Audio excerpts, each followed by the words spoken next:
pinch hitting for Secretary Voiles, who will be joining us in about 10 minutes or so, but he asked us to go ahead and get started. Appreciate everybody's time. As always, we've got a packed agenda today, including a couple of votes on some charter changes and some housekeeping stuff that we've talked about in previous meetings. But for right now, we are going to go ahead and just go around the room, and if you'd say your name and who you're with for purposes of roll call. Brianna Heath, environmental planner for the Northern Neck Planning District. Caitlin Jordan, Virginia Farm Bureau.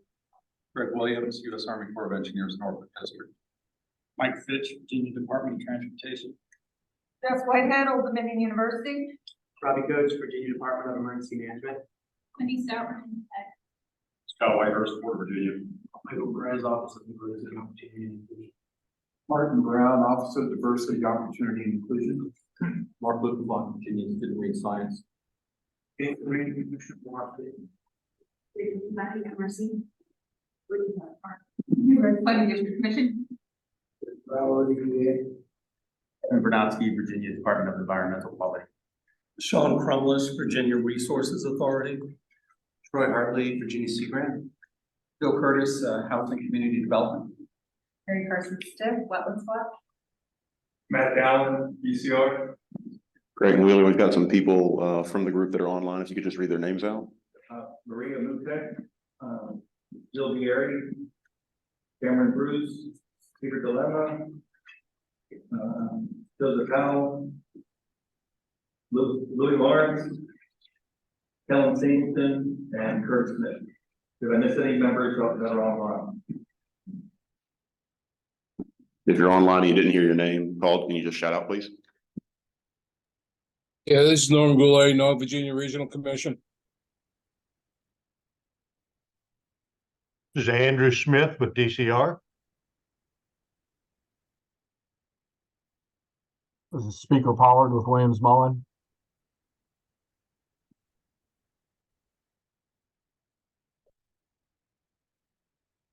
Okay, great, appreciate it. The first item on the agenda is the adoption of the agenda.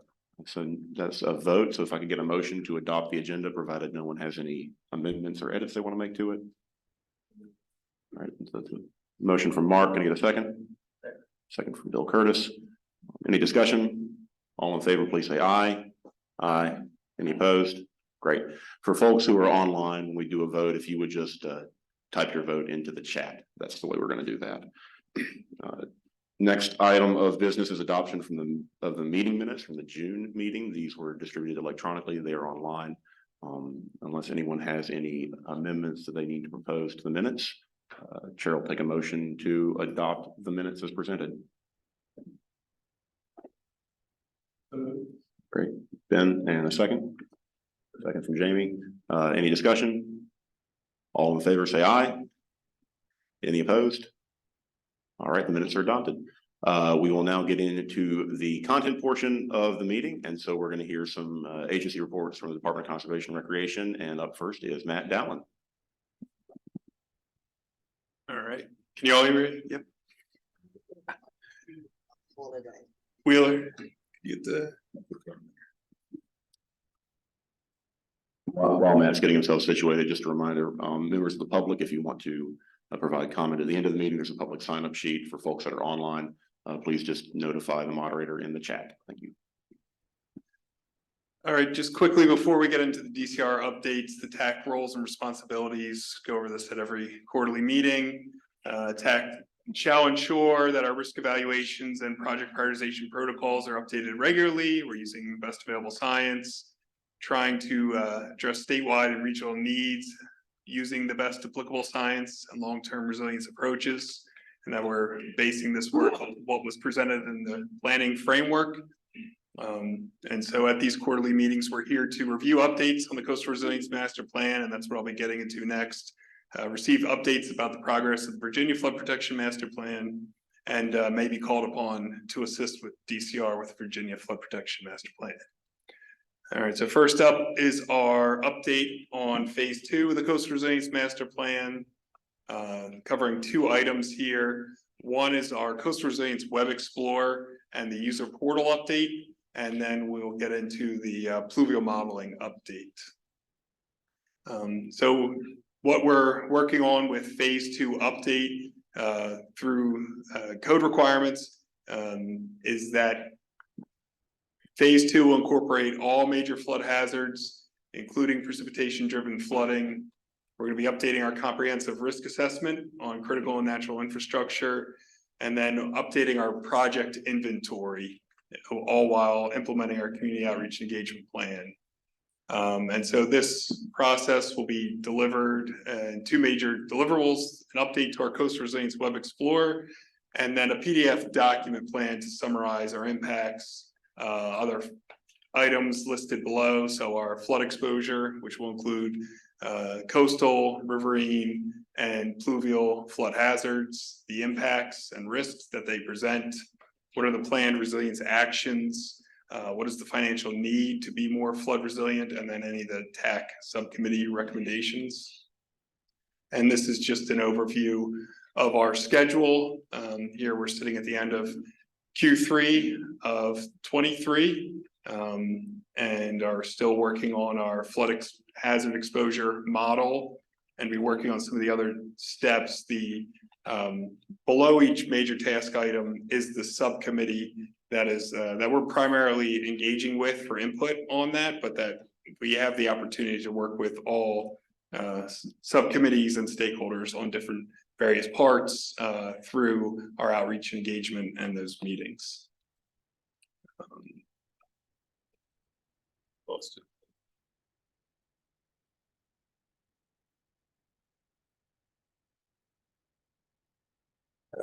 The next slide is just a quick update on our RFP for support here. So we have Dewberry is currently under contract still with our phase 1 efforts, and they're working on our phase 2 efforts with the pluvial modeling in the coastal region, updating our web app, flood hazard impacts. But there is additional support needed, and that RFP has been out for 6 weeks or so. It is due Thursday, and we are hoping to make an award early 24 and issue some task orders by the end of the first quarter of next calendar year to help us with this effort. So that's a quick overview of where we're at with everything. Now into the pluvial modeling update. So we've completed the pilot study process and presented those results and shared those results with the subcommittee, and have gone through a different a review process. We're about to get started on full production modeling, which will be the pluvial modeling across the 8 coastal PDCs, with the final report and data deliverables due in April of next year. But there are still some decision points that we need before we get into full production modeling. Those include the depth threshold for how we display and what we use for impact analysis. The model will display a millimeter of water if it's exposed, and that may not be the best approach to show flooding everywhere. We'll get into each of these a little bit later with the Research Data Innovation Subcommittee. So we need to define a depth threshold, whether it be 6 inches or another value for what we use. There's still some discussion on what land cover, land use input data we have and are using. We received input from subcommittee and other technical reviewers on that, and go over some of the data. And then a larger decision point is which values for precipitation should we use as we go into the full scale, full production pluvial modeling, whether it be the median climate projections or defined intervals that are then referenced back to the climate projections. And we'll cover that in the Research Data and Innovation Subcommittee. So the good thing, we're on schedule. We still need to make some decisions, preferably by the end of this month, to still maintain that schedule and deliver those pluvial results in the spring, so that we can use that for the updated impact assessment. The other update is on our Coastal Resilience Web Explorer. We've created a new user portal. So the Coastal Resilience Web Explorer will still exist. It shows where the hazards are, the impacts, and it also shows projects and initiatives that are underway or that have been completed, as well as funding opportunities. Till now, we haven't had the ability to add new projects and initiatives to that online public facing page. So we're created this user portal where participants can sign in, add and edit projects or initiatives and funding opportunities. Once they are approved by DCR, primarily for completeness, that they could then be uploaded and publicly viewed on the Coastal Resilience Web Explorer. We are near the end of this project.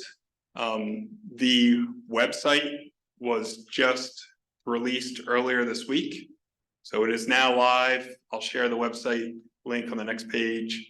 We have working on the bulk upload of projects and initiatives that we received from the PDCs. We received over 100 projects and over 40 new initiatives that we're uploading into the database. So thank you for submitting those. DCR still needs to conduct some training on how participants can access and use this new user portal.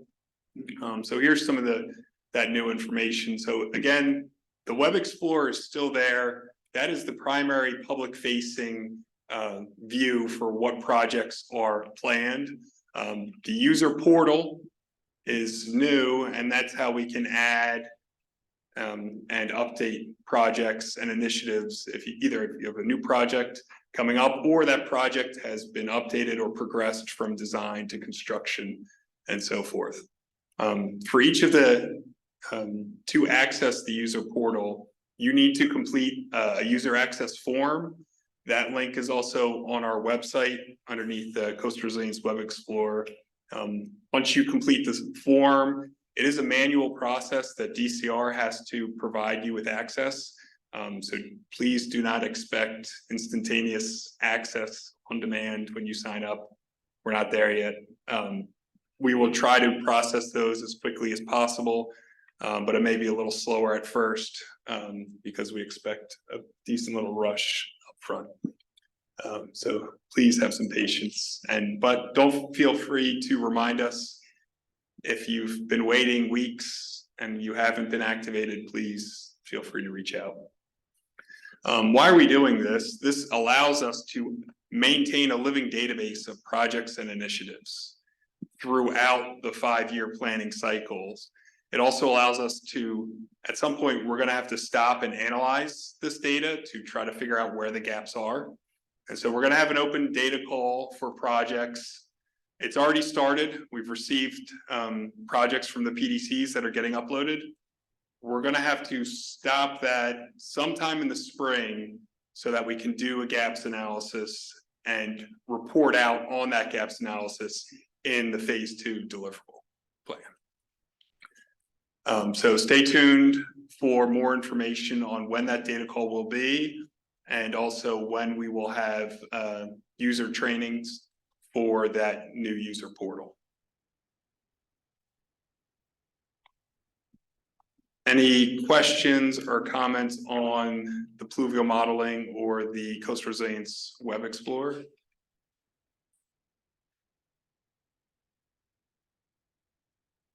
All right. I'm going to pick it up with a couple of other agency updates. First off, Resilience Coordination Working Group. I believe we've mentioned this group before. I know there's a lot of overlap between the participation and the interest. This is an administratively established working group that the administration put together to consider and assess strategies so that we can improve our intergovernmental and interagency resilience coordination and to think of ways that we can maximize the procurement of federal and private dollars when it comes to implementing resilience throughout the Commonwealth. It's been meeting since January. There's a report that's going to be issued in November. We have our last meeting next week here in Richmond, where the group will be voting on the final recommendations, just to kind of frame where things sit right now. And again, these aren't final. A good number of the recommendations center around adopting a hub and spoke approach to resilience, where a repositioned chief resilience officer reporting to the governor, backed by some professional staff, would serve as sort of a connective tissue between agency resilience activities to help us coordinate those better. We'd also leverage the office to identify federal funding opportunities and to maximize the various possible money that we have here, as well as provide some support to local governments who are seeking to address resilience challenges in their communities. There's a lot more to it than that, but very high level. There are two items on the table right now that touch on the plans. One of those is a potential recommendation to either establish a new group or to rescope this group with statewide representation to support the Virginia Flood Protection Master Plan, which is the state plan. And the other is a general recommendation to DCR to continue to look for ways to align the Coastal Resilience Master Plan and the statewide plan. So I think that that's a conversation that's probably going to continue, and obviously something that you all will be involved in going forward. So just wanted to hit on that again.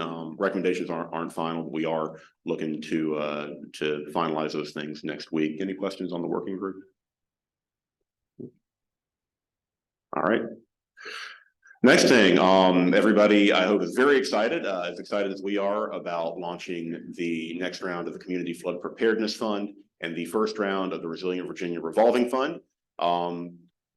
The CFPF is going to be offering $85 million in grants and loans. $50 million of that is in your traditional flood mitigation grants that we've done in the past. $25 million is long-term loans for similar projects, and $10 million, which is up from the $5 million that was in the draft manual, is going to be available in short-term loans for startup funding. One of the consistent messages we heard from local governments was that upfront costs for projects are a significant barrier. So partially to address that, we have increased the amount of the project that these loans will pay for. And we've also expanded the amount of just cash grants that we will provide upfront.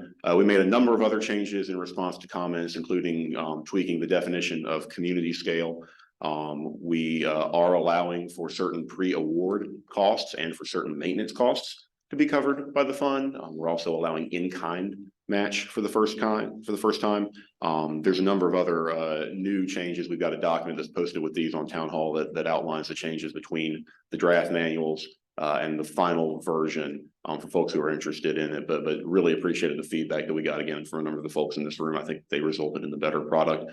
Application period is going to run through November 12th at midnight, and then the plan is still to get those grants out this year.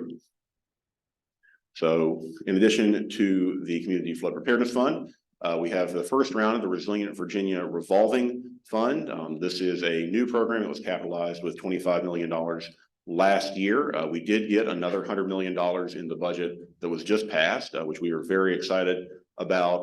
Aren't going to be able to include it in this round, but look forward to putting it out on the street in future years. I think that really expands the range of things that we're going to be able to do with this fund. The fund is primarily designed to be a property scale complement to the community scale Community Flood Preparedness Fund. We do have a category in here for non-federal match for federal hazard mitigation grants. This aligns it with the FEMA storm program, which we're hoping we're going to get some money out of. We've actually set aside some match for that. But aside from that, we've got a pot of money set aside for the hazard mitigation of buildings. We've got some funding to help local governments establish their own local flood resilience programs, with a thought that smaller projects could flow through the locality instead of the state, and then some money to capitalize existing local flood resilience funding programs. There are a very limited number of those at this point, but hopefully with the grant funding that we're providing as capacity building, that number will increase. Since this is a new program, we decided to have this one open for longer. So this is going to be an extra month. It'll close on December 12th. That does mean that the decisions will probably get delayed a little bit, but we thought that since it's a new program, since we're trying some new things here, we wanted folks to have an opportunity to really digest it and hopefully get some good applications in. But very excited about those programs. Look forward to seeing applications. Any questions on those? Yeah, I did have one question. Maybe I just misunderstood. I thought, looks like both of these are localities, jurisdictions, but I thought we talked about or had discussed at some point individuals having access to some of these funds as well. So both of the funds are restricted in direct disbursement to local governments. They can then award projects to individuals, particularly for the revolving fund. The hazard mitigation of buildings is potentially designed for commercial and residential structures.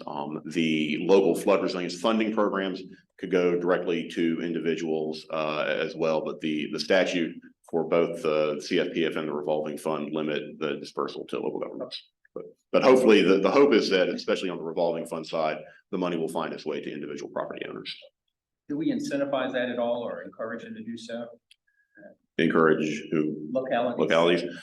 Well, the thought is by providing some money to get it going, that we will incentivize that. And, you know, the thought is that there's still a gap, even if you fund some of these larger community scale programs with these property scale projects, as you all are very well aware, hazard mitigation of residential properties. We don't have buyouts and relocations in this round, but with the new funding, that's something we could look at. So what we're trying to do with the revolving fund is really to come in and look at those smaller scale, individual level projects. And I think a key part of that is going to be the localities working with us to help guide and have those money flow through, because we're not in a position to, and our friends at VRA aren't in a position to be managing a whole bunch of, $5,000 loans. And finally, how are we advertising this, marketing this?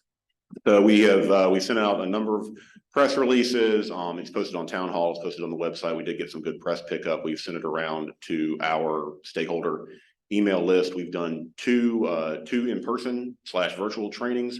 And we've got 2 more coming up on the 20th at Hungry Mother State Park and the 21st at Natural Bridge State Park. I believe we've got an online training recorded as well. And certainly happy to have our partners and other agencies help us get the word out too. Carson, you had a question?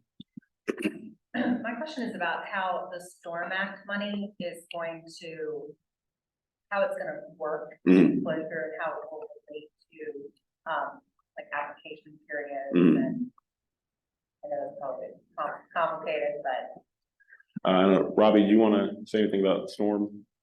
So I can only speak to like this past year's round of storm, where the application period made it, the tight window made it challenging to actually solicit. So we just had to go with the projects that we already had in the hopper for FEMA's grants from BRIC and FMA, and we submitted projects that would, for the Storm Act, that could cover the non-federal cost share of those projects. So depending on how tight of a window we have in the next year of storm, we'll just have to see what the best strategy is. Ideally, we'd like to be able to solicit, but the timeline in that first year was like, I don't know, 2 months maybe. Yeah. It was very tight. We had to create the intended use plan and post it for public comment. So we'll just have to see how that plays out. And so just for clarify, and the question for folks online was how this interacts with the storm program. So we did set aside, we created a category of $5 million for non-federal match for federal resilience grants to localities. That is not the same as the storm program. This is an offering for this round. In addition, we set aside $5 million of the fund to be used as match for programs like storm. And the hope is that as that money flows through, it'll either somehow become incorporated into new rounds, or that we will work with VDM for some sort of direct disbursements, depending on what I guess FEMA lays out. But I think one thing that we are going to look at in future rounds is how we can work on timing to try to line up with some of these federal programs. It's a challenge. And does the money flow from FEMA into this fund specifically?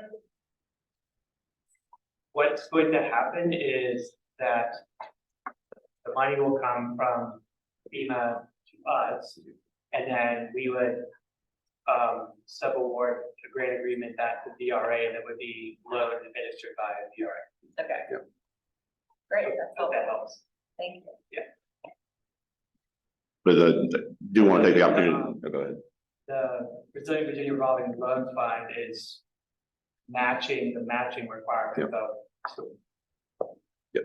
To get the money, you have to put up money. storm, Yep. right? So we're using the revolving fund as the match. Yeah. And I think we're gonna continue to work on how Storm and this work together, but do appreciate VDEM and VRA and everybody working together to get the application in, because it was a very, very tight window. And we're one of only 7 or 9 states to access this money so far, so it's a really wonderful thing. Hopefully we'll see more of it. Yeah, Mark? Is there a threshold, for people to be able to access that revolving match? What I'm thinking about is that the major metropolitan areas can more likely come up with that one. Small, local government. Come up with that up front and So there are varying requirements for match for grants. Low income geographic areas get a reduced match. We are offering a match waiver up to a certain amount for the Community Flood Preparedness Fund. For the loans and the revolving fund, there is not a match. You get a better interest rate if you're a low income area. So we're trying to encourage people to do it. You know, this is the first offering of the fund, and we imagine that we'll learn from this and move forward. But there are minimums on the loans just by virtue of our capacity to administer these things, and VRA's capacity to administer them as well.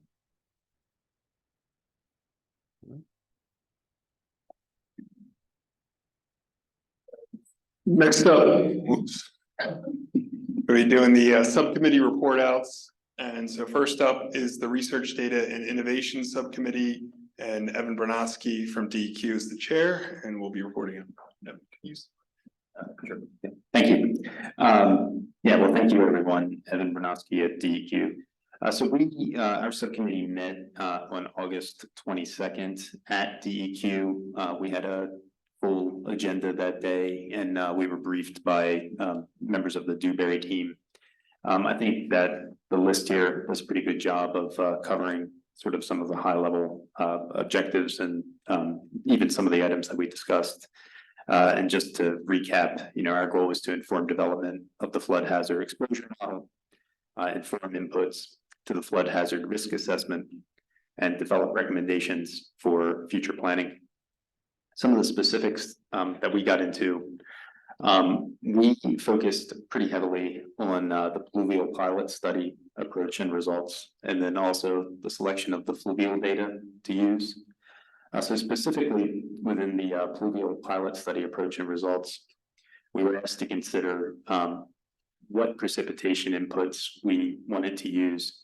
And we had, I think, a higher level discussion about the Commonwealth and what precipitation data is currently being used. We talked a lot about Atlas 14 and progress toward Atlas 15 and the agencies that are engaging with USGS, EPA, and others at the federal level, and what the timeline for that was.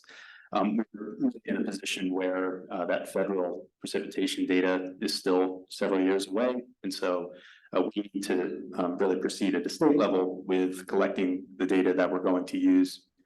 There are really 2 options, and we talked through the pros and cons of each. So precipitation inputs using median climate scenario values or intervals related to climate scenarios. 2 different approaches. The recommendation for the second option that seemed to be more accommodating of the data that we will be coming in the future through the Atlas 15 effort and some others. That's still something we're discussing, and that'll obviously be a key decision point. We also discussed our land cover land use data. So we basically did a review of the land use, land cover data that exists and is accessible to us throughout the state. The flood depth output threshold, and that also discussed that. And then on the fluvial data, we looked at what fluvial data exists. We looked at the FEMA data and other data options. Sadly, or unfortunately, there are significant gaps in all of the data that would be available to us. We talked about potential ways to plug some of that gaps in data. It seems like some of the best options would be private companies and their data collection. Obviously, there's a cost for that, and that would be something that we'd have to overcome. We also talked about the potential for Virginia State universities to potentially collect information and data for us. So moving forward, our next steps at the next subcommittee meeting for I think Q4 would be to actually make some decisions about the flood hazard data scenarios for fluvial and pluvial modeling. We want to discuss in more detail what the scenario should be that we use, and then start to make decisions about whether we're going to use those average values or the interval values. And then also we want to proceed and discuss further about gathering the desired flood hazard model outputs. Basically, again, this is part of that data collection discussion. So Ed, I think that's everything from our end. I know that you have some more information that you want to discuss. If there's any members of the subcommittee that would like to add anything to the discussion before I get into these next 4 items, feel free. And I will, Matt, before you get into that, just for the committee's awareness, we're not going to take votes on this. We do have some decision points coming up that time-wise we need to make by the end of the month. We do want to hear feedback on these items. So if you want to provide feedback, this is an opportunity to do so. If you're online, raise hand is the best way to do it. Wheeler, Well, not yet. or just drop in the chat if you're interested in Yeah, things. the problem is I can't really touch the laptop because then you. All right. Well, if you're online, send a chat and we'll work on it. All right, Matt, go ahead. But again, we are interested in feedback on this. So.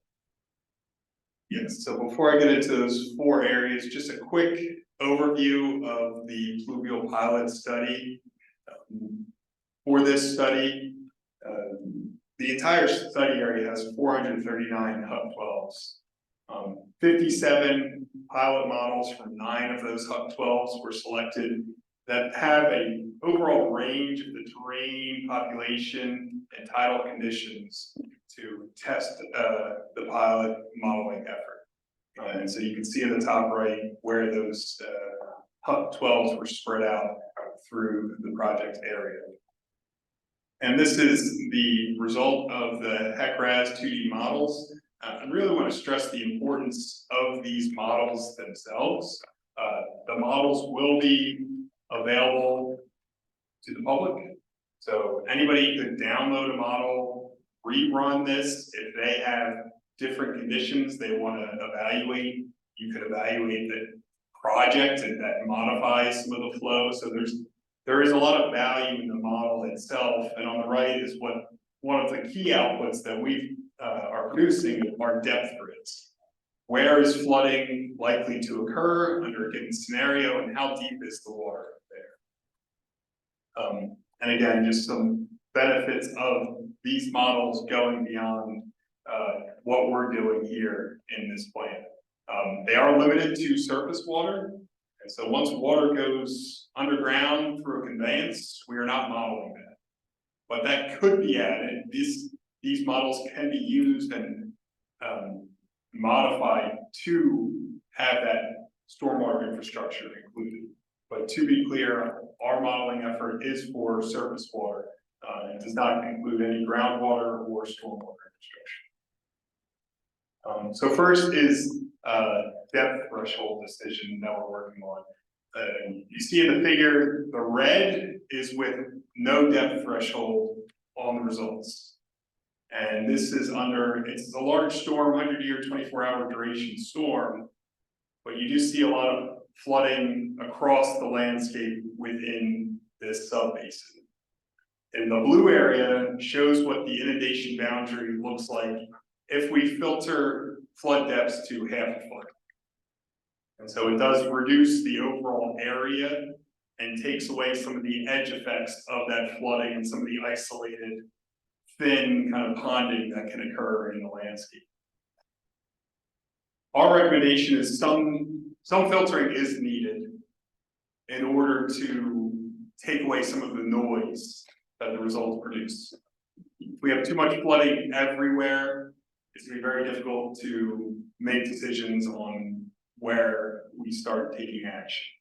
And so, again, we're trying to prioritize our efforts here and where action should be happening, and also looking at the depth in which impacts are likely to occur as well.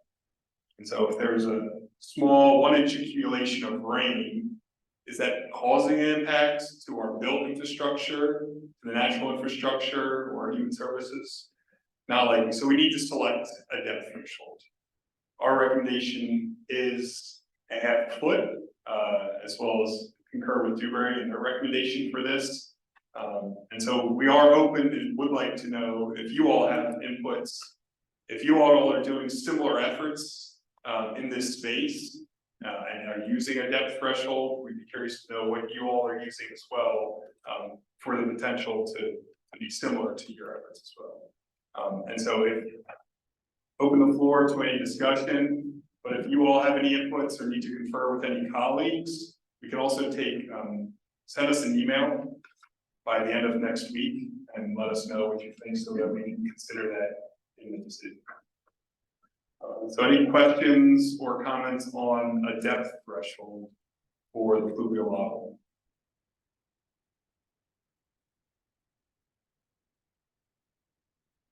Okay. If we don't hear anything from anyone, we will assume that you all are good with it. So. Yes. The next topic is in our fluvial modeling is the land cover and land use data that we're using. We sent around the technical scope of work and people had comments on this as far as what we were using. In the image here, you see an aerial image, which is one of many inputs, but it's primary input on how land use and land cover is developed. In the center of the screen, you see the national land cover data set, which has a 30-meter resolution. On the right is the 1-meter Virginia state land cover data set. Virginia state land cover data set used aerial imagery from 2013 and 2014 to produce this statewide consistent product. The national land cover data set uses aerial imagery from 2019, but again has a coarser resolution. There is another option, which is included in the discussion at the end. It is the Chesapeake Conservancy in partnership with USGS, University of Vermont, and I believe EPA, also has produced a 1-meter land cover data set, but only within the Chesapeake Bay, but it does include updated imagery. The current imagery is from 2017, 2018 right now. So what does this, so those are the three options. What we've seen is that it does matter what land cover and land use data you select as an input for our modeling, because we are modeling at a 10-foot resolution for our digital elevation model. And so when you put on top of it a 30-meter resolution national land cover data set, there's a lot of generalization, and the data seems to take a more conservative approach. And the result of that is that there is reduced infiltration. So as the water flows across the surface in mixed use areas where there's in a suburban neighborhood where there's paved surface, impervious surfaces, and permeable surfaces, it's largely showing it as impervious. And so there is a lot more increased surface water flow across the landscape with reduced infiltration, and as a result, it causes increased flooding. And so with the high resolution, the 1-meter resolution land cover data set, we have reduced flooding, but believe it's a more representative picture of what's actually occurring in the landscape. And again, you see at the bottom, some of the challenges between the two different high resolution data is the extent of that data with the Chesapeake Conservancy data set limited to just the Chesapeake Bay watershed, which does not fully encapsulate our 8 coastal BDCs in our entire project area. Because of that, we would recommend a 1-meter resolution data being the Virginia statewide land cover data set, because of its increased resolution, but also because of its consistency across the landscape for our entire project area to allow us to more easily compare areas in and outside of the Chesapeake Bay.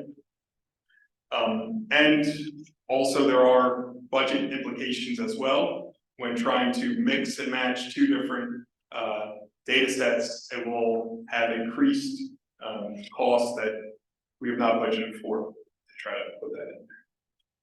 So for the land cover land use data set, we're recommending the Virginia statewide land cover data set. That's the end. I have a bunch of slides to kind of show these different impacts in different regions. Any questions up front before I get into that? How big of an impact does that day range aerial imagery have on the quality? It is. So 2013, 2014, about 10 years old for our aerial imagery. So areas where there have been changes in the landscape will not be. So those are the kind of the pros and cons. But newer imagery with, National Land Cover Data Set has the newest of the courses. Chesapeake Bay has newer imagery, but not everywhere, because it doesn't go anywhere, or we have consistent but older data. So there is no perfect solution to this. We are looking at the Chesapeake Conservancy is working on a 2024 release using aerial imagery from 2021. Again, Chesapeake Bay Watershed had some initial discussions to see if it could be expanded statewide, but that won't be ready until the end of next year. So we can't use it for this. This would just be 1 year. This would just, when would be the next time you would shoot stuff? In the models, Yeah. Well, that's one of the benefits of having the models available. So if you have a site-specific area that you know there's been increased development, you say, I would rather use different input data sets, you have the model, you can do that. Statewide, or in the whole coastal area wide, I don't know if we would update it unless there's a defined need. Jess. Matt, have you already reached out to the, your colleagues in the Alamo Pamlico National Estuary Partnership to ask if they have any data that might be comparable to the Chesapeake Conservancy land cover data set that they've been using that would cover the Alamo Pamlico portion? No, we've reached out to see if there was, to North Carolina to see if they have flood data, but not specific to this land use land cover data set. We can see, again, if it's, we're trying to get away from the patchwork. Yeah, and I'm worried that the answer would still be something that ends up with it being too much of a patchwork, because we'd want something with a similar timestamp. Yeah. But it might be worth just shooting an email to ask them. Yes, going back to the depth threshold decision, how was half a foot determined? Sorry to go back a little bit, but what were the considerations for deciding half a foot? We were just trying to figure out what reduces the noise but not goes too far. A foot is a pretty deep area. 1 inch is shallow and extends a lot, so we're trying to find a happy medium. I'm not aware of any other industry standard here for this. Stu? From a perspective of how we do things in the FEMA world for floodplain mapping, 6 inches, half a foot would generally round up in terms of base flood elevations on maps. Seems to be accepted general industry. And then now would this be similar to the land use cover where the model's available, so if people wanted to run their own specific custom thing, they could? Yes, because the model again reports with 0. So if you wanted to look at different depth thresholds within your sub basin or within multiple, you can adjust that setting and see the differences. When So, I just want to make one comment about the land cover data set. I was actually, along with Dan Wood, managers, that handled creating that data set, along with, working with other state agencies, I also was the, manager for the aerial imagery that it came from. And so, I want to be careful that we don't use multiple data sets or multiple land cover data sets. Because the criteria for how you make those determinations for the different categories of the land cover, they're not apples to apples. I mean, there's a lot of subjectivity in the decision-making process for deciding what those different categories are going to be. And when you have multiple data sets, they're not going to align, and it's going to be an issue with making decisions. Thank you. Someone recap that. Using multiple data sets is gonna be a pain. Yeah. That's my point. Rick Carson.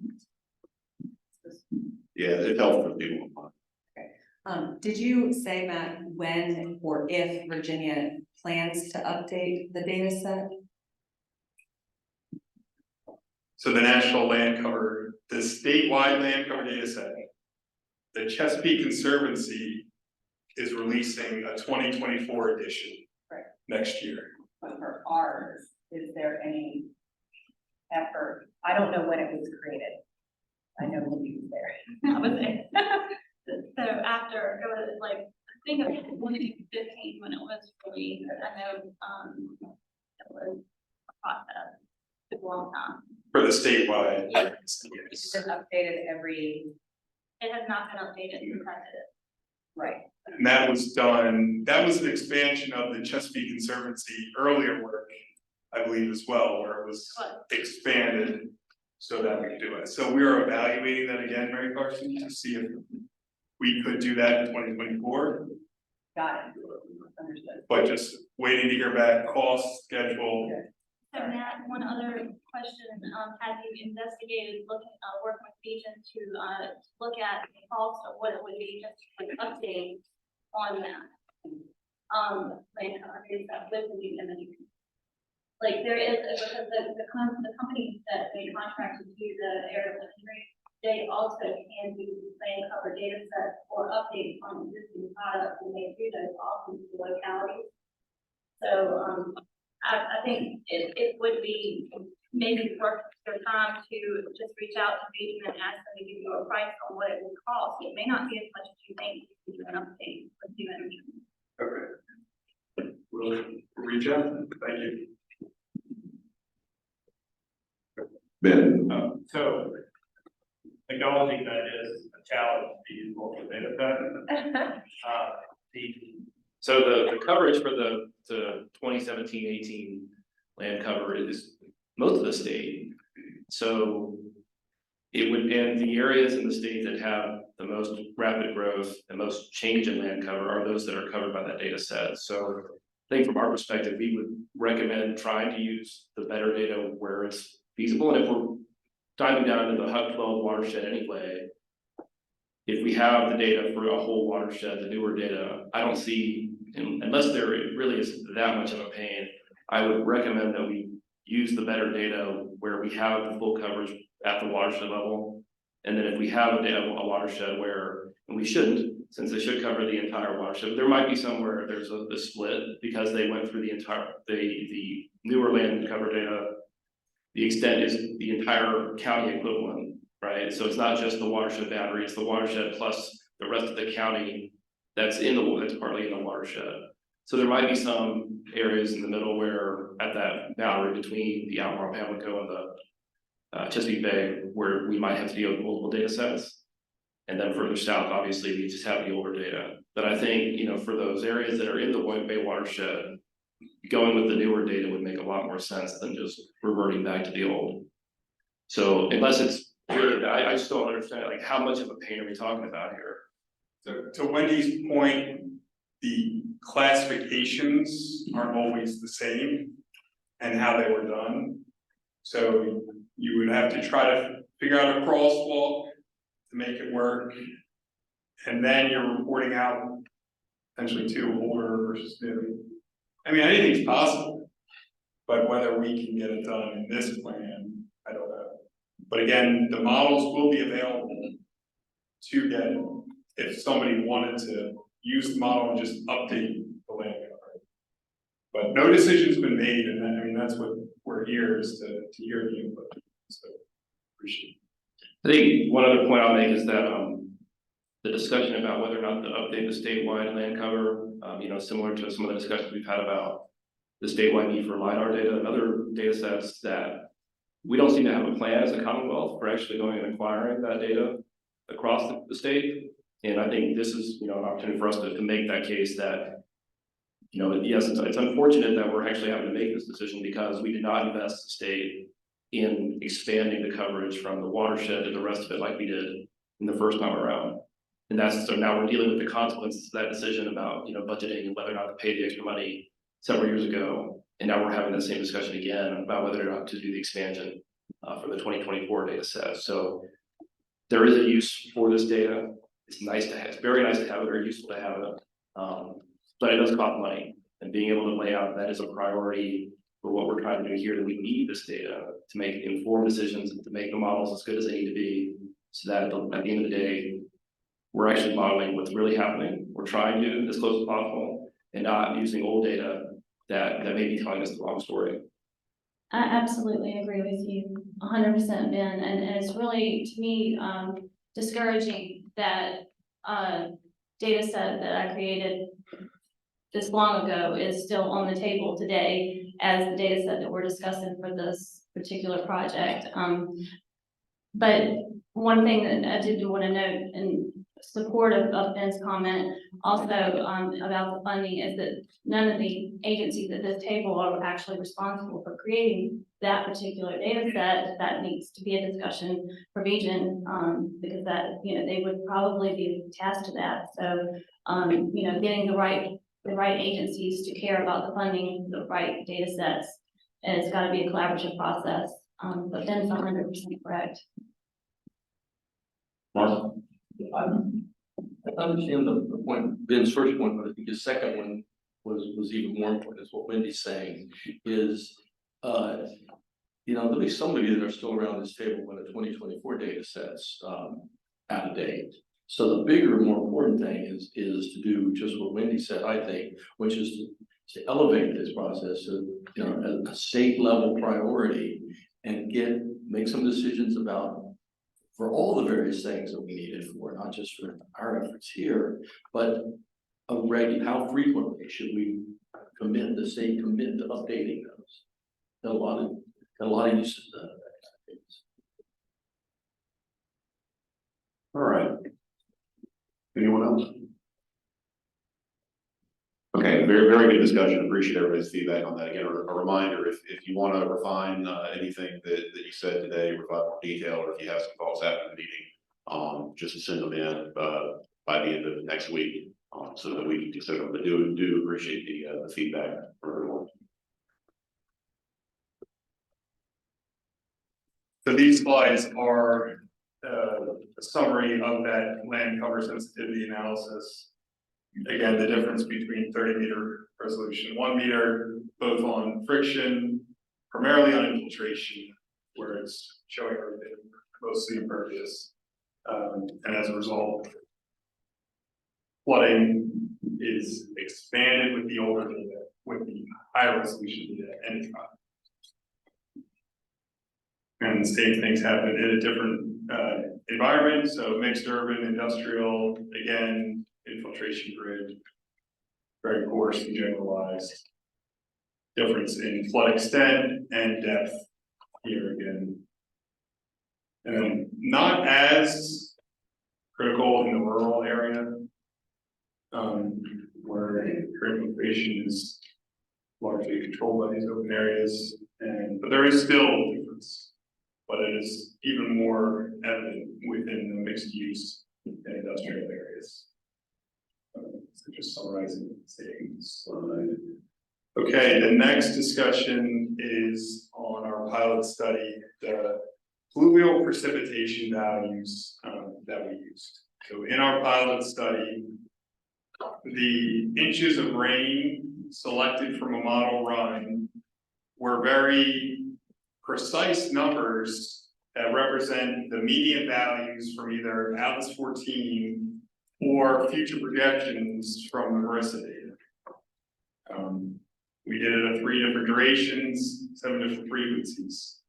What we see on the right is with this specific rain value, that there is minimal evidence of the extent of the area of flooding between present Atlas 15 values and the future RCP values at 8.5, the near term 2020 2050, or the longer term 2050 to 20. So seeing that the results are all the same, we're saying, is there a different way we could be looking at this? So on the left, again, is what we did with the pilot study, using the median values from the different projections, whether it be Atlas 14 or Marissa.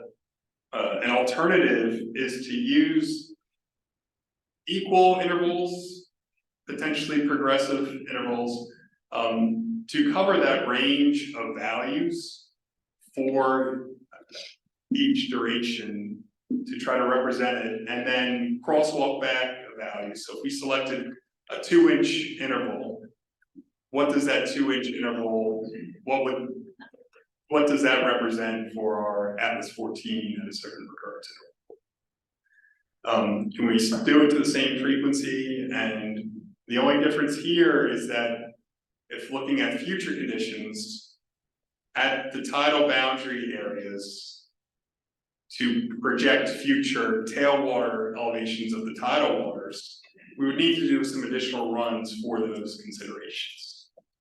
And so we do have a constraint here on the number of model runs that we can do through this process. It's 99. On the left, I think we did 63. On the right, we're kind of 30, 41 if we do an interval. So we still have a little bit of that flexibility to potentially add some different intervals to help match us up. So why this?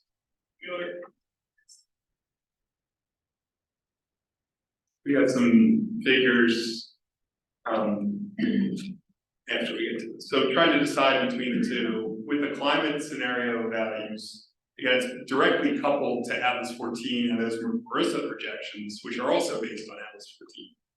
So any updates to Atlas 14, these results need to be rerun, essentially. It is consistent with the Coastal Resilience Master Plan coastal flood hazard approach, but the interval-based approach is adaptable to still work with our coastal data. But again, the biggest item is the shelf life of the data, and it doesn't represent, a median value doesn't represent the full range of possibilities. And those median values, Atlas 14, again, are just the middle of a range of possibilities. And so based on input from the subcommittee, we reached out to some additional organizations for input. We reached out to BTRC and VDOT, talked to VIMS about it, as well as George Mason University.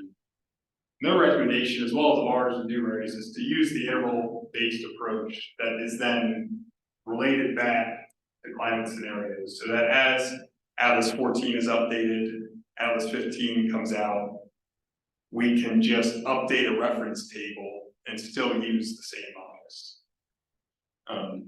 So this is what Atlas 14 looks like for just a random location within our project area. The top numbers are the median values. Again, very precise, to 1/100th of an inch of rain. But below them, they have the 90% confidence interval. So again, you see there is a range, and that range varies depending on the duration and your occurrence interval. Could be 1/2 inch, 2 inches, all the way up to 4 inches in some scenarios. So again, you're not capturing that range of possibilities that can exist within the data. And this is what that range looks like on a graph for a 6-hour duration. Again, the median being the black line in the middle, the upper and lower bounds of the 90% confidence interval. Similarly, Barissa also has median values that have a range of values around it for both the 90% and the 75% confidence intervals. This is where we can go to potential crosswalk. Again, seeing the confidence intervals on the bottom is the projected, the Atlas 14 curve in red, which is hard to see that line.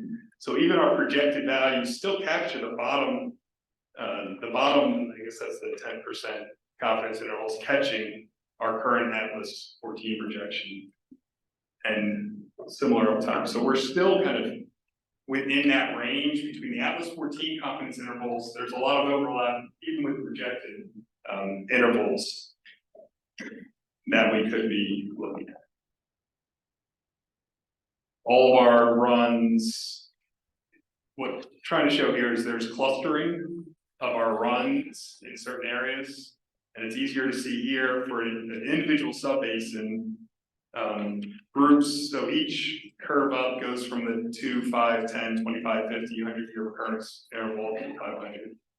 From present conditions, the grouping on the left through some of our Barissa projections. You see the two numbers in the bottom middle, 2.65. We ran the same model twice in this using the median value approach, because the short-term 8.5 scenario is the same as the long-term 4.5 scenario.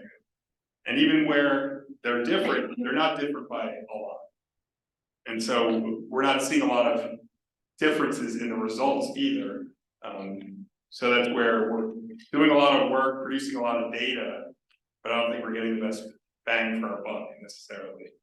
And so if we go to that interval-based approach that is then related back to the current projections, it gives us a lot more flexibility to work with this data long term. Any questions or comments on this, on which values we should be using for the fluvial modeling? I just have a question. Yes. Can you just explain this note on the bottom, the additional runs needed at tidal boundaries? So none of these are taking into account tides? So the median climate scenarios are, so where we have 2020 to 2070 and 2050 to 2100 projections, a mean high water value from our coastal resilience master plan data is being selected. So I don't remember, I think 2060 is being used for the 2020 to 2070. I think 2080 is being used for 2050 to 2100. So we did incorporate it with there, but we need to do that if we do an interval-based approach to adjust those tailwaters and see what those impacts could be. Matt, this is Louis. Go ahead, Louis. Is there a reason why you may want to include, I think you should, mean low water instead of just mean high water? If the property is underwater at mean low water, it's already game over. There's a lot of water that moves between mean low and mean high that still allows for functionality of the land.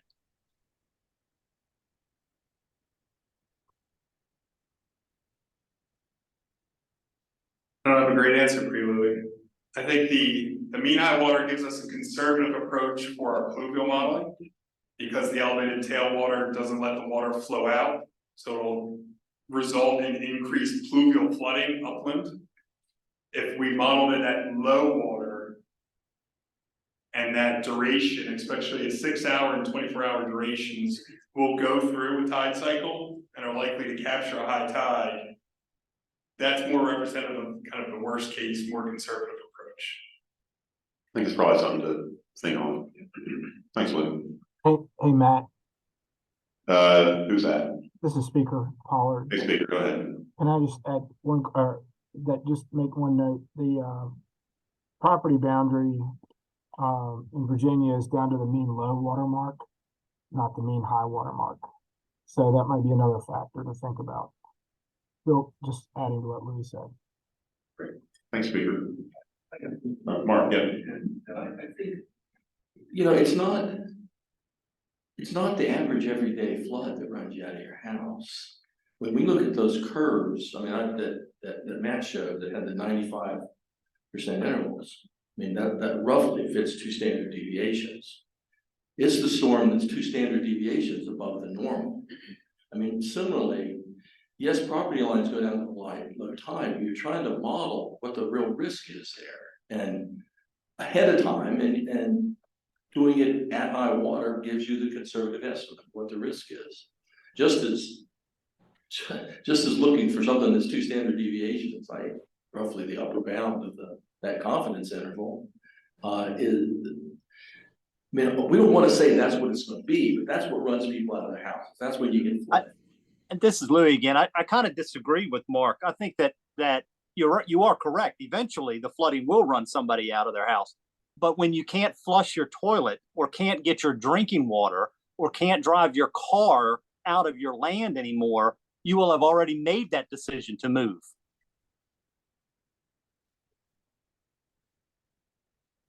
Any other comments? So I think one thing, so a couple points I'll make. One is that this is that we're talking about here is the focus on pluvial flooding, I think. So, you know, when we get to the point where we're talking about modeling the compound flooding, looking at the tidal flooding, the rainfall, and the riverine environments, looking at how all those things map together, then I think that might be you know, a better time to have these other discussions about low water versus high water. But for this one, the intervals we're talking about in this approach is just looking at the rainfall driven flooding. But Louis, certainly your points is very valid, and I think, you know, something that we want to keep in mind for when we think about how we present you know, the data, the results of these models in the publications that we put together. One point I think in favor, and I don't think Matt, you mentioned it, but just one point in favor of the interval approach is that the climate scenarios that we're using for our long-term planning are being updated all the time. And so right now, you know, the RCP 4.5 and 8.5, those models are already being phased out, and the international community is adopting a different approach to climate modeling. So the interval approach will lengthen the time that these models are actually useful for our planning work, and will help us not have to go and replicate it over time to account for new climate scenarios. So I've gone back and forth on this one. I went back and forth on it during the meeting, actually, in that 2-hour period. So, but I think, you know, the approach that has been recommended here is I think the best one for us at this time, and that's what we support. So. Thank you, Ben. Anyone else? Okay. Very much appreciate everyone's feedback on this one as well. And again, if you think of something smart that you should have said during the meeting, shoot us an email. The last item was the fluvial flood hazard data, focused primarily on Virginia Flood Protection Master Plan that we're working on for December of 25.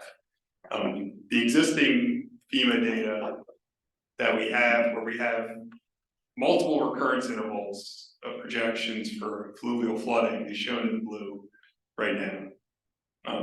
It's limited. We have 100-year floodplain and all the special flood hazard area maps across Virginia, but having multiple frequency data allows us to calculate average annualized loss and try to get us further towards risk and impacts. Right now, for the coastal plan, we're planning on using best available FEMA data, and that's part of our discussions, how we pair that up with the pluvial coastal at our next subcommittee meeting. But thinking statewide, especially as the data is older out west, where we have 100-year floodplains that were modeled in the 70s and don't cover everywhere, do not include pluvial. And we're aware that federal agencies are working on updating their data. I mean, FEMA is updating the special flood hazard area maps. We should be getting a lot more data to the south side soon before they go out to the southwest, Shenandoah Valley, work their way back to the Hampton roads, rivers, but those studies take 6-7 years. National Weather Service is working on a flood inundation model for the entire country, should come out in, I think, February 26. So that's beyond both study areas. Federal Flood Risk Management Standard refers to a climate-informed scientific approach and data. They haven't produced it yet. And so some of the recommendations are just a 2-foot or 3-foot freeboard on top of the riverine data. So we don't have it, but we know federal data is coming out. And we discussed in the subcommittee, well, what about third-party options to lease data, potentially procure it and own it for the Commonwealth? But there were some pros and cons that we discussed. So this is what some of the different third-party vendors were offering. They have coastal pluvial and fluvial data off the shelf. It is at a coarser resolution. They do have the multiple return periods. They have climate scenarios included. Some of them have impacts and risk scoring that you can add. An option to license lease data, especially as we're waiting for potentially federal data to come out. It's relatively quick. Texas has utilized third-party data. South Carolina has also utilized third-party data. So we wouldn't be the first. But we discussed just how they're calculating and developing these models, whether it's a black box or people can actually see it, was a large concern. Texas kind of overcame some of that by having their university partners do some QA/QC on the modeling to compare, contrast, and see what's going on. Procurement could be a challenge. So this is still something to review and discuss.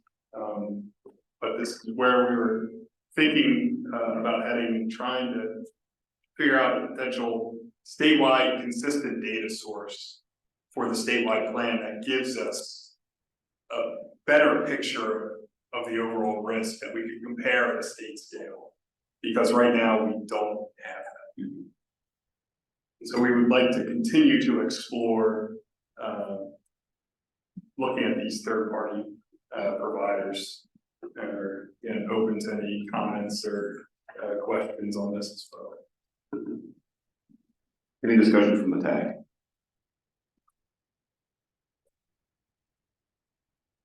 Okay. I think we're gonna move on into the project prioritization subcommittee next. And that's Ken, that's you.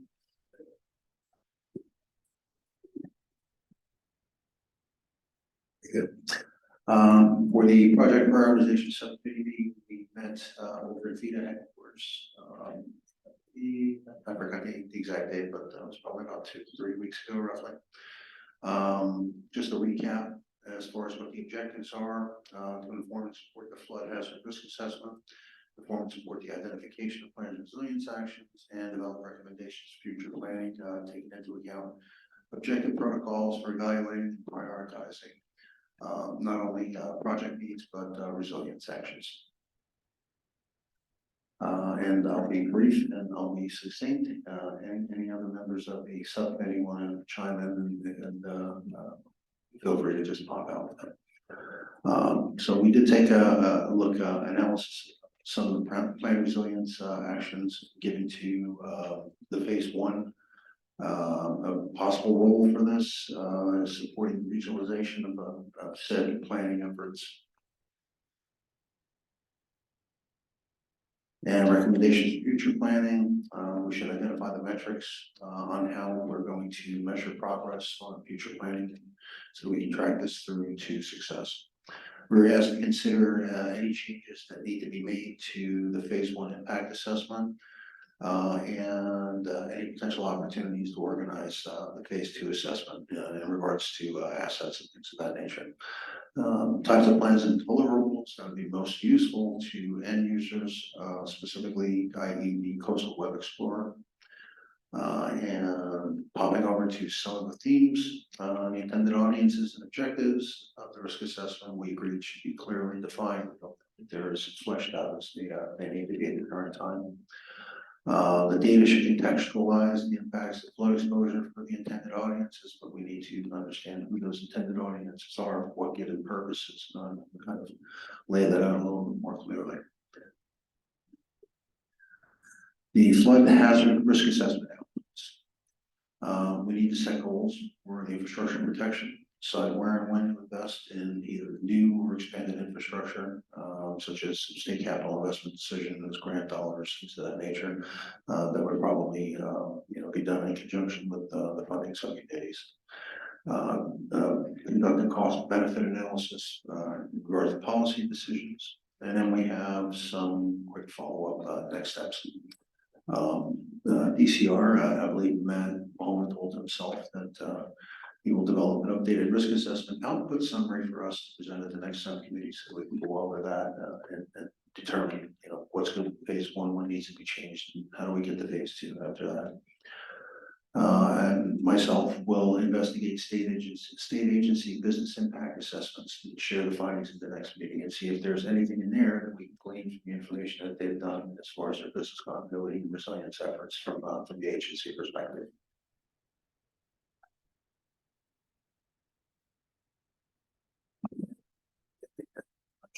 Bring this into discussion. Great. Any discussion or questions from the full committee? Okay. Oh, sorry, Jess. Somebody got a mic over there.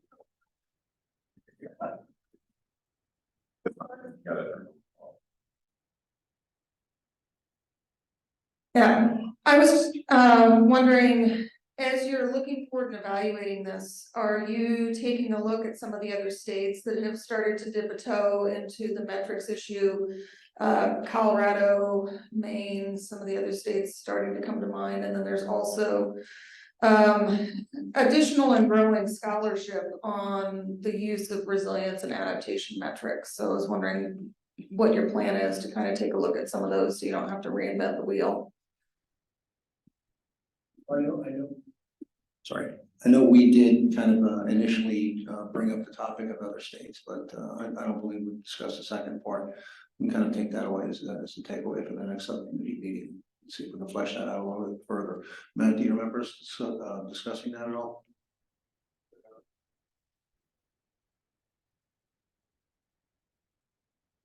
No, I don't think we have. I think we're doing the coastal plan now, state plan 2025, and this coastal plan, trying to update what we've already done and not try to recreate too much change it, have more opportunity on the statewide plan, I think, to look at that. But I think we can still look and see how people are defining resilience and what metrics are going out to see how we can leverage the data we're already trying to produce and see if that can support some of those metrics. Yeah, I would put a huge plug in for taking a big look at that. That was a large topic of discussion among several of the states that were at the last National Adaptation Forum. The next National Adaptation Forum is being held in, oh gosh, St. Paul, and abstracts are due at the end of the week. So I wanted to put that out there as something where metrics continue to be a discussion in forums like that, where there's a large both government and private sector contracting presence working in this planning and implementation space. Great, thanks, Jess. It sounds like a good avenue to pursue there. Caitlin? I just have a suggestion, if it's not being done, since the subcommittee has a theme of deciding where, sorry. Hi, yes, this is Caitlin Jordan. I just had a suggestion if it was not being done, since one of the subcommittee's themes was to decide where and when to invest in new or expanded infrastructure when it comes to investment. I would suggest maybe a joint meeting with a funding subcommittee to collaborate on funding opportunities to make sure that your goals are aligned in regards to where you want to put your funding streams and where you're going to obtain those funding sources. Thank you. Good thought. Anyone else? All right, very much appreciate the subcommittee's work. Look forward to hearing more. Next up, we've got funding subcommittee, Sean. Thanks, Matt. The funding subcommittee met on August 24th at Virginia Resources Authority conference room. We talked about the subcommittee objectives and came up with 4, which would be to inform quantification of the financial need for resilience and what specific funding needs should be identified in the phase 2 plan that could potentially guide appropriation needs. The subcommittee intends to identify and examine financial tools and processes for flood resilient implementation, as well as the challenges and opportunities with those financial tools. And then the last item would be to develop recommendations for future planning, including an approach to quantify and present the financial need for flood resilience during future planning efforts. There was some conversation about who's using this plan and how to make it useful. And we looked at the phase 1 funding information and said we need a little bit more context of what was in there. So when presenting the financing options, also include a potential case study of what was the challenge of getting the funding, as well as some challenges of implementing the funding. And that also led to potentially mapping out the entire funding process and putting in there the reality of some of the work that's needed for various federal, state grants, et cetera. And then we just mentioned a couple of other things. We should add more financial tools, talk about environmental baseline assessments. And then in the original, or in the phase 1, there was a reference to parametric insurance. And Virginia has an issue with having inadequate tide gauges, and if we can gather additional information on that. So for phase 2, we want to look at what's the dollar amount that's needed, and then what's the dollar amount right now, and then also take a look at and maybe identify what's the dollars that have been spent in Virginia so far, and then really create a investment justification, including looking at like nature-based projects and what are some of the other co-benefits.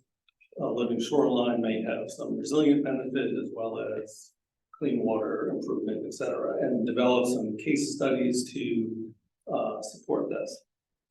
And then I guess the efforts going forward, some financial baselines, what's the value of the assets, including natural resources, how do you make the financial case, document some opportunities for state support, and provide guidance and information on the financial tools. So next steps, we're going to continue to build out the financial need and what that assessment looks like. And I do want to mention there was conversation about having a joint meeting with the project priority team. Matt, questions? Or we're all in, Matt, it's fine. Yeah. Okay, questions or discussions from the full committee?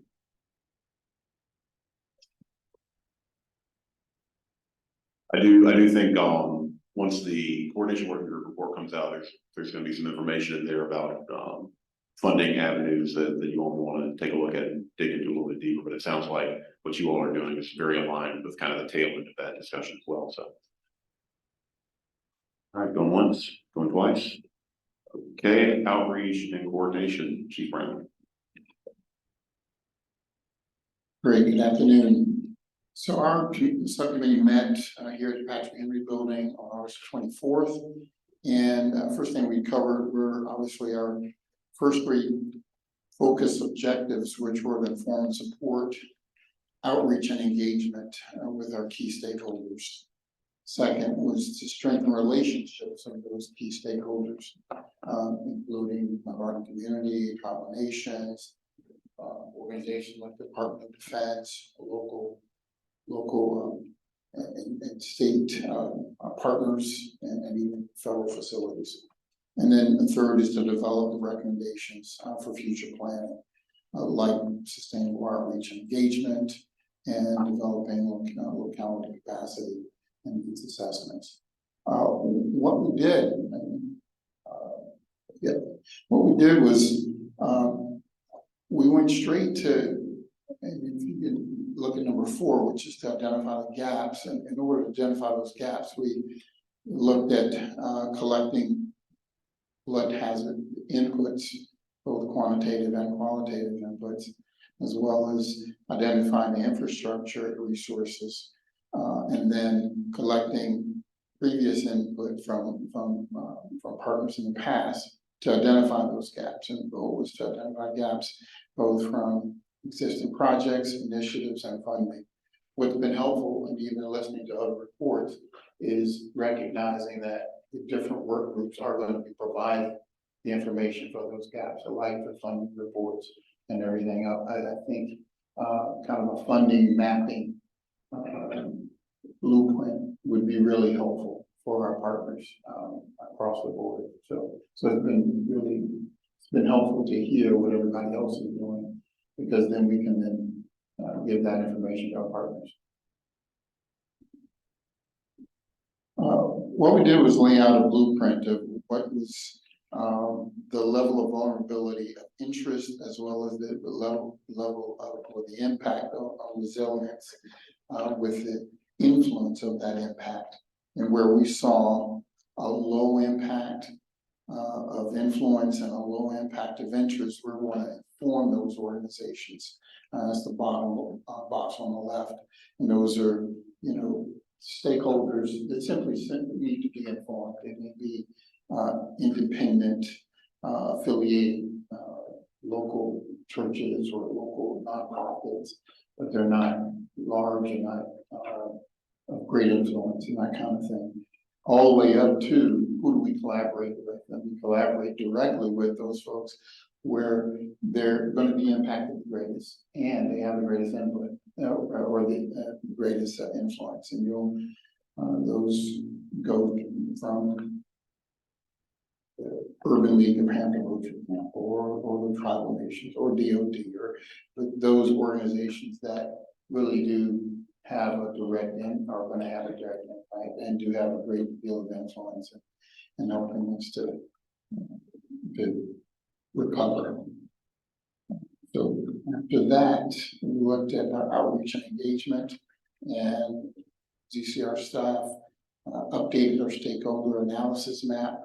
We identified highly vulnerable and localities with lower capacity, as well as conducting a stakeholder gap analysis, so that we can understand and engage what was missing in phase 1. Lastly, in developing and presenting an outreach and engagement strategy that's going to cover everything was previously discussed. So we saw that as our next steps.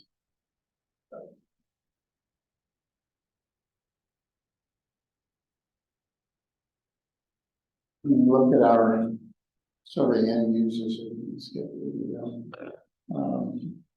Again, we wanted to make sure that we understood what stakeholders, what their needs were, kind of products they needed, and so forth. And we wanted to make sure that we assess what those products were and what would be most useful, and any barriers, both to financing and to communication that they experience. Again, our primary audience is local government staff, KDC staff, state agency staff, and consulting firms and the like. With that, questions?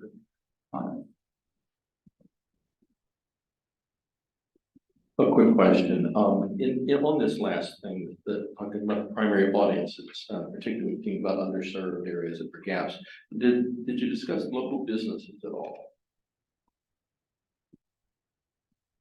It really depends on we mentioned businesses kind of in the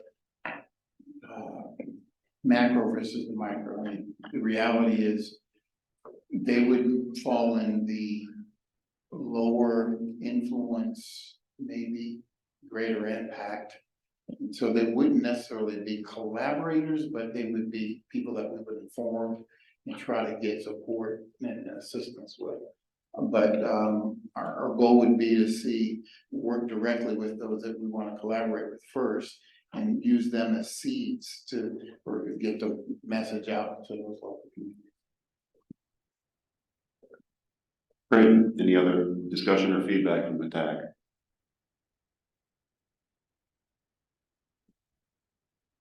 Okay. Very much appreciate the subcommittee's work. And just in general, I want to say thanks to the folks who have stepped up to be chair of the subcommittees and to the folks who have participated. I know some of you are on multiple subcommittees, and we always appreciate that. But hopefully, what you've seen as we start to get these things going is us really digging into the work of the group and the meat of things to start to get into some specifics. So great to hear how that's beginning to emerge and look forward to the groups continuing. So we are going to move on to some old business. We have some TAC charter changes that deal with remote participation and virtual meetings. I think we reviewed these in the previous meeting, right, Matt? So we reviewed these in the previous meeting. There is a summary on the screen there. I think the chair's preference would be to take these all in a block, unless folks have specific concerns with any of them. But that being said, we'll open the floor to any discussion or questions on any of the proposed changes. All right. Hearing none, is there a motion to adopt the changes as presented in a block? Is that Ken? Is there a second? Second. All right.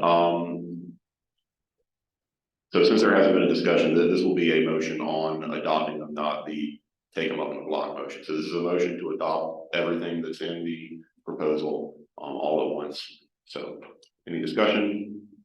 All those in favor of adopting the changes as presented, say aye. Any opposed? Okay.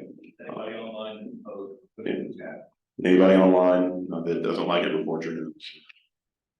Okay, Matt, I think we've got some procedure clarifications that you wanted to. All right, got a few clarifications on the procedure. We did FOIA training at our initial, I think, September meeting a year ago. One item we did not cover is who is the FOIA officer for the TAC and the subcommittee. DCR Michael Fletcher is our FOIA officer for this public body.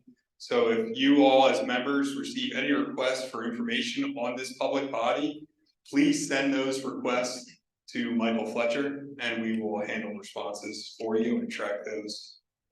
That information has also been posted on DCR's website on our technical advisory committee site with his information.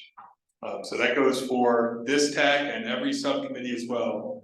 Any request for public information regarding this public body is a FOIA request. Send those to Michael Fletcher and we will handle responses. Second item, advisors and alternates. Advisors and alternates are members of the public body. They do count towards our FOIA requirements, and if you have 3 or more members, a TAC member, advisor, or alternate in a group discussing the business of this public body, that meeting needs to be properly noticed and recorded and meeting minutes posted. So please limit your discussions to no more than 2.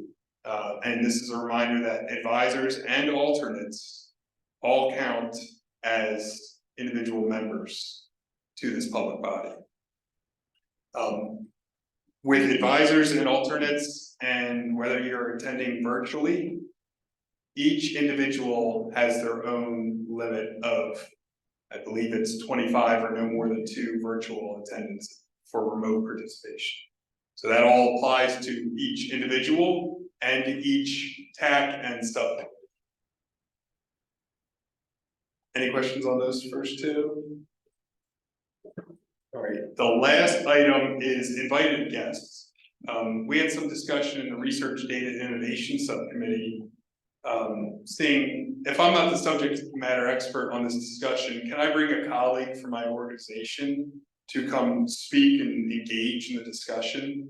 And so the answer is yes, provided that you reach out and request that from the subcommittee chair and that the subcommittee chair approves it. We'd like to limit that to only occurring in our subcommittees and not at the full TAC.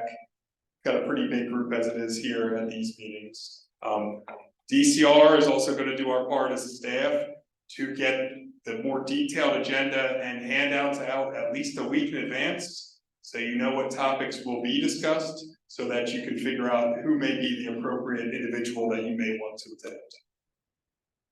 They will not be a member of the public body, they are just an invited guest for that one meeting. And if you as a member have any external guests that you would like to present or engage in a discussion, those requests should go through the subcommittee chair. Any questions on that? Again, just trying to make sure that the discussion stays manageable at the TAC and the subcommittee levels. Okay. Moving on to new business. This is an opportunity for TAC members to bring up anything their heart desires that is relevant to the group. So we'll open the floor. Does anyone have anything they wish to bring up for the committee? Okay, not hearing anything, we will move to public comment. Do we have anyone signed up for public comment? We don't have anyone signed up for public comment. Is there anybody on the online queue? Nobody has expressed interest in public comment. All right, anybody over there wants to say anything? Okay, we warned them out. Okay, we have reached the end of our agenda. Again, I want to thank everyone for your participation. I think we had a really good discussion. I think we've got a lot of things that we can take back and think through again. If you want to provide additional feedback on any of the items that we discussed today, if you could get that into us by the end of next week, that'd be very much appreciated. But unless there's anything else, Matt. No. All right, there being no further business, the TAC is adjourned. Thank you, everybody.